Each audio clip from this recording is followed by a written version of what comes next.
नीतियां वहां लागू हुई तो मंजीत जी उससे पहले जो खुदरा मूल्य होता था मार्केट का, जो रिटेल प्राइस होता था, उसका 40% किसानों को मिलता था।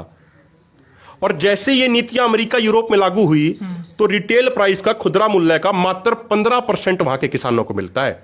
यानी वो 25% जो था उनको पहले मिलता था वो कंपनियों के हिस्से में चला गया वो। तो जब अमेरिका और यूरोप में ये चीजें फायदा नहीं पहुंचा पाई तो भारत में किसानों को कैसे पहुंचाएगी? नंबर एक बात। अगली बात है, समझिए, हम अमेरिका में जो किसान हैं वहां पे सिर्फ 2% किसान हैं और एक किसान के पास हजारों एकड़ जमीन होती है। वहां पे खेती बिजनेस है और एक किसान को वहां पे लाखों करोड़ों रुपए की सब्सिडी हर साल सरकार देती है। अमेरिका तो 5 गुना बड़ा है इंडिया से।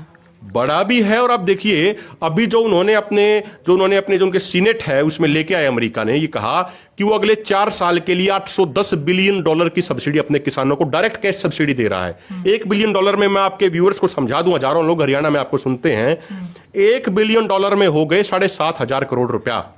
तो $810 बिलियन तो वो डायरेक्ट कैश दे रहे हैं। वहां पे उनके लिए वो धंधा है, वो बिजनेस है खेती। हमारे यहां पे सब्सिडी से किसान का पेट नहीं पलता है, हमारे यहां पे फसल बेचने से वो पेट भरता है। और यहां पे फसल अब सरकार खरीदना खत्म कर रही है WTO के दबाव में, गैट समझौते के दबाव में। ये उन्हीं का दबाव है कि सरकार अब MSP को खत्म करने जा रही है। जब वहां का किसान उन मुक्त व्यापार नीतियों को नहीं झेल पाया, अमेरिका यूरोप का किसान, तो हमारा यहां पे किसान जो पहले ही मरा हुआ है वो उन मुक्त व्यापार नीतियों कैसे झेल पाएगा? तो ये बिल्कुल साधारण सी समझने की बात है। ये सरकार जो है, सरकार का एजेंडा बिल्कुल साफ है। और सिर्फ इस सरकार की बात नहीं कर रहे हैं हम, सिर्फ इससे पहले वाली सरकारों की भी मैं बात कर रहा हूं। जब 1990 में ये गेट समझौते हुए, WTO के समझौते हुए, उससे सरकार ने ये चीज तय कर ली थी उसी समय। जो हमारे नीति निर्माता हैं उन्होंने ये तय कर लिया था कि खेती को ये इतना घाटे का सौदा बना देंगे कि किसान खुद मजबूर हो जाए अपनी जमीन बेचने के लिए। किसान खुद कहे कि भाई मेरी जमीन खरीद लो। मैं इसके लिए आप बिहार के मजदूरों को एग्जाम्पल दे रहे थे। बिल्कुल। देखिए इसमें एक समझने की बात यह है, मैं इस बात को पूरी करूं 30 सेकंड में, कि ये चाहते हैं कि किसान खुद जमीन बेचने को मजबूर हो जाए। उसके बाद ये औने पौने दामों पे कंपनियां जमीन खरीद लेंगी। फिर जब वो बेरोजगार हो जाएगा, जब खेती करने लायक भी नहीं रहेगा वो किसान, नौकरियां बची नहीं है, तो वो शहरों में जाके मजदूर बनेगा। तो उन्हीं कंपनियों को जिन्होंने हमारी जमीनें खरीदी हैं वही हमें सस्ते मजदूर के तौर पर अपनी कंपनियों में इस्तेमाल करेंगी। आपने बात कही बिहार के मजदूरों की। मैं आपके चैनल के माध्यम से ये किसानों को ये जागरूक करना चाह रहा हूं कि हर गांव में बिहार से मजदूर भाई आते हैं। वो धान लगाने आते हैं, गेहूं के समय फसल काटने आते हैं। आप उनमें से किसी से पूछ के देख लीजिए, बिहार में हर किसी के पास 3-4 एकड़ खेती की जमीन है उनके पास। लेकिन उसके बावजूद वहां का 4 एकड़ का किसान यहां के 2 एकड़ के किसान की जीरी लगाने आता है, धान लगाने आता है। उसका कारण क्या है? कारण यह है कि 2006 में यह कानून जो पूरे देश में जो लागू किया जा रहा है, जो मंडियों को खत्म करके जो व्यापारी खरीदने की जो योजना बनाई जा रही है कि व्यापारी खरीदेंगे, ये 2006 में बिहार में लागू हो चुका है। और उसका नतीजा यह रहा कि मक्का बिहार की मुख्य फसल है। मक्के का सरकारी रेट मंजीत जी 1850 रुपया क्विंटल है और बिहार में किसान का मक्का खरीदा जा रहा है 500 रुपया क्विंटल में। तो जो बिहार के हमारे मजदूर भाई आते हैं, जब उनसे बात करते हैं तो वो बताते हैं हमें कि भाई हम तो अपने जानवरों के लिए चारा कर लेते हैं, अपना खाने के लिए अनाज कर लेते हैं, बाकी जमीन को खाली ही छोड़ देते हैं क्योंकि कोई खरीदने वाला नहीं है। अब अगर आप मक्के का देखेंगे, अगर कोई 500 रुपए में खरीदेगा, पिछले साल यहां पर मक्के का देख लीजिए, यही हुआ, 1000 रुपए, 800 रुपए, 1100 रुपए क्विंटल में बिका। तो वो ये कहते हैं कि हमारी लागत तो कई गुना ज्यादा है, 500 रुपए में तो हमारी लागत भी पूरी नहीं होती, तो वो अपनी वो जमीन को खाली छोड़ देते हैं। तो जब हमारी सरकार, हमारी केंद्र सरकार जो अध्यादेश लेके आई है, जब ये पूरे तरीके से, अभी तो राष्ट्रपति के साइन हुए हैं, महामहिम राष्ट्रपति के, अब ये संसद में भी पास करा लेंगे, दोनों जगह इनकी मेजोरिटी है, लोकसभा राज्यसभा में। जब यहां पे भी सरकारी खरीद बंद होगी तो हमारा हाल तो बिहार से भी बुरा हो जाएगा। हमारा जो आज का नौजवान है, नौकरियां उसके लिए है नहीं, खेती वो करने लायक उसको ये छोड़ेंगे नहीं, मजदूरी वो करेगा नहीं दूसरी जगह जाके।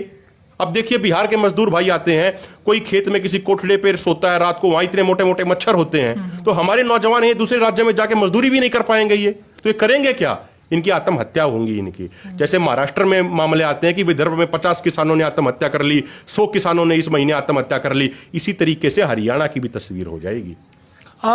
ये लोगों का रिएक्शन है। कुल मिला के जो 3 नए अध्यादेश हैं वो किसानों के देखिए, हक में नहीं है, आपको ऐसा लगता इसमें है? एक चीज मैं आपको बताऊं, जैसे एक और जो अन्य जो मुख्य अध्यादेश है इसमें, वो है कॉन्ट्रैक्ट फार्मिंग का, कि भाई ठेकेदारी वो बहुत प्रथा है, important है। ठेकेदारी प्रथा एक तरीके की। मैं बिल्कुल सरल भाषा में आपके लाखों व्यूअर्स को समझाऊं इसको, तो होगा क्या कि जमीन हमारी होगी, खेती कंपनी करेगी, हमें उस पर मजदूरी करनी है बस, और कंपनी अपने हिसाब से खेती कराएगी। वो कह देगी कि भाई ऐसे ऐसे आप करो। उसके बाद वो ये भी शर्त रख देगी कि मान लीजिए किसी ने आलू की खेती कर ली, तो कंपनी पहले ही रूल बना देगी कि आलू इतना गोल होना चाहिए, इतना लंबा होना चाहिए, इतनी उसकी लंबाई होनी चाहिए।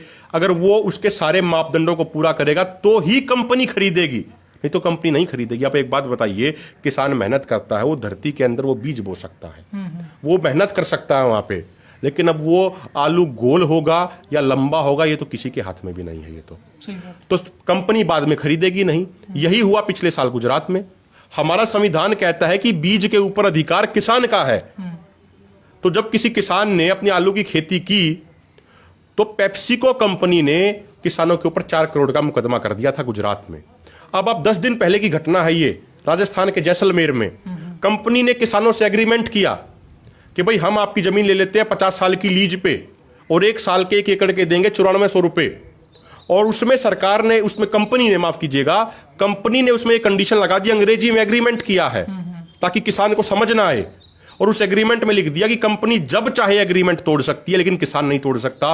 और सबसे खतरनाक बात, वो जमीन किसान की है, कंपनी ने तो सिर्फ लीज पे ली है, लेकिन उस जमीन पे कंपनी बैंक से लोन ले सकती है उस जमीन के आधार पे।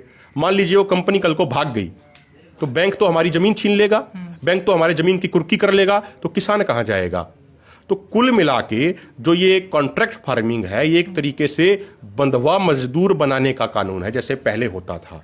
और जो तीसरा, मैं अंतिम आपको ये कहा, आपने तीसरे अध्यादेश की भी बात करी, जो इन्होंने बनाया कि भाई आलू प्याज दलहन तिलहन पे जो स्टॉक लिमिट लगी हुई थी कि भाई इससे ज्यादा आप उसको स्टोर नहीं कर सकते, वो इन्होंने, सरकार ने हटा दी है। और ये कहा है इन्होंने कि भाई इससे किसानों को फायदा होगा, किसान अपना सामान उस समय बेच पाएगा जब दाम ज्यादा होंगे मार्केट में। आप मुझे बताइए, आप भी ग्रामीण बैकग्राउंड से आते हैं, कि स्टोरेज क्षमता तो किसान के पास है ही नहीं, किसान स्टोर कर ही नहीं सकता। जो उसने कर्जा ले लिया रखा होता है आड़ती से, केसीसी का लोन ले रखा होता है, वो उसको वापस देना होता है। वो तो इस इंतजार में रहता है कब मेरी फसल तैयार हो, मैं इसको बेच के अपना कर्जा उतारूं, आगे के खर्चों का इंतजाम करूं मैं। तो वो कहां स्टोर कर पाएगा। इसको तो अंबानी अडानी जैसे बड़े बड़े कॉर्पोरेट स्टोर करेंगे और बाद में ग्राहकों का भी शोषण करेंगे। सरकार कह रही है कि अब हमने किसानों को ये स्वतंत्रता दे दी है कि किसान किसी भी राज्य में जाके अपना सामान बेच सकता है। जो एक 4 एकड़ का किसान है, अगर उसने अपने 4 एकड़ में गेहूं की खेती की है, तो वो अगर उसको दिल्ली लेके जाएगा, अगर वो उसको दूसरे राज्य में लेके जाएगा, तो उसका किराया ही इतना लग जाएगा कि उसके पास कुछ बचेगा नहीं उसके पास। तो उसे तो अपनी नजदीक की मंडी चाहिए, और सरकार उस मंडी सिस्टम को खत्म कर रही है। तो इसीलिए हम ये बात कह रहे हैं कि जो ये सरकार जो ये नीतियां बना रही है, ये किसानों की आय दोगुनी करने की नहीं, ये किसानों की आत्महत्या दोगुनी करने की नीतियां बना रही है। जी, बहुत शुक्रिया हमसे बात करने के लिए। एक किसान को हम देखते हैं सूखे में आसमान की तरफ देखते हुए, एक किसान को हम देखते हैं बारिश में पानी में तैरते हुए, और एक किसान को देखते हैं